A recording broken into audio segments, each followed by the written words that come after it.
You've heard the buzz, right? A friend, a cousin, someone on the news, they invested in an IPO and suddenly made a ton of money, almost overnight.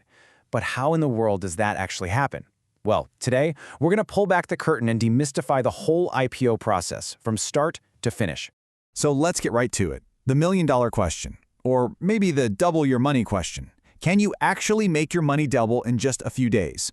It sounds way too good to be true, but yeah, it absolutely happens. The short answer is yes. The longer answer, well, that's what this whole explainer is about. Here's the game plan. First, we're going to crack the code on how that money doubling magic actually works. Then we'll get into the basics. What even is an IPO? Why do companies bother? And who gets a piece of the action? Finally, we'll talk strategy and the real-world steps for how you can get in on it. All right, let's dive straight into the exciting part. How does the money double? The secret behind those jaw-dropping profits, the reason everyone gets so hyped, boils down to a single idea: the listing gain. This is the kind of sentence that gets everyone's attention. So here's how it works. A company sets an initial price for its shares, but then, on the day it finally hits the stock market, a wave of public demand can send that price soaring. That instant profit you make, that's the listing gain. Okay, but to really get why that price jumps, we got to take one step back and cover the basics. What exactly is an IPO? Well, believe it or not, the clue is right there in the name. IPO stands for Initial Public Offering. It's that huge moment when a privately owned company decides to go public. They're essentially taking little pieces of ownership, we call them shares, and for the very first time, they're offering them up for sale to absolutely everyone on the stock exchange. So what's the point of all this? In a word, money.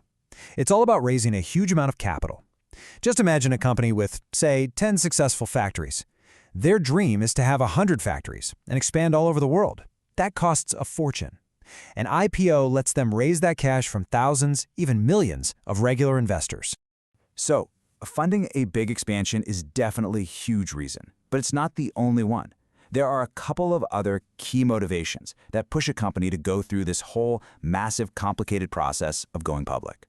Yeah, it pretty much boils down to three main things. First, like we said, funding massive growth. Second, they might use all that new cash to just pay off old debts and make their finances look a lot healthier. And third, and this is a big one, it's a payday for the early believers, the angel investors and venture capitalists who bet on the company when it was just a tiny startup. The IPO is their chance to finally cash out on that risky bet. Okay, so the company is ready to sell its shares. But who actually gets to buy them? You might be surprised to hear it's not just a free-for-all. There's actually a pretty strict quota system that carves up the shares for different types of investors. See, the whole pie is sliced up.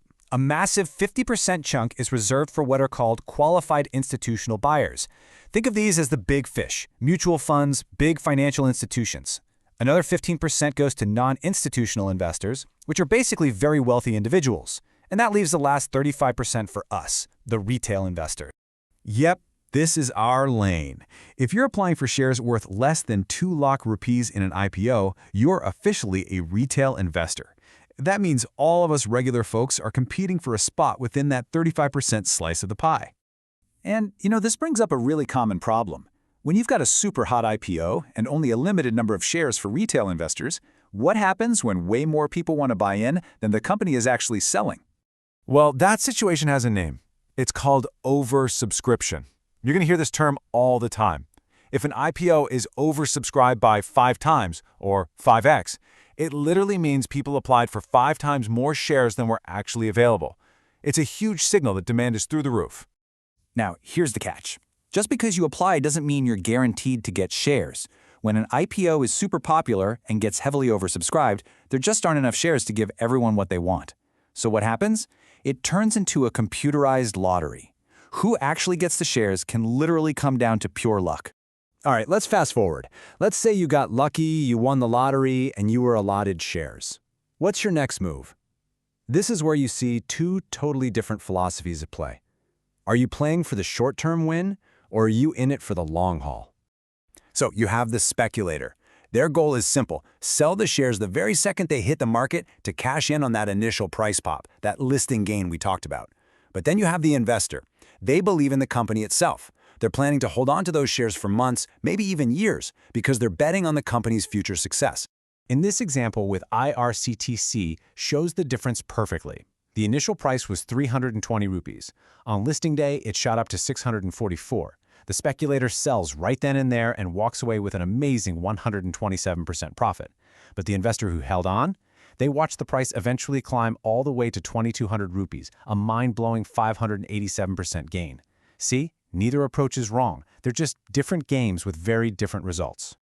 Okay, so you get it. You see the potential, you understand the basics. How do you actually throw your hat in the ring?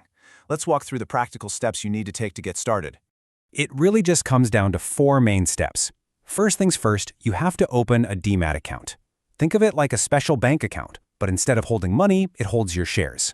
Second, please do your research. Understand what the company does and how they make money. Third, a savvy move is to check something called the gray market premium, which we'll talk about in a second. And finally, you just apply for the IPO right through your stockbroker's app or website.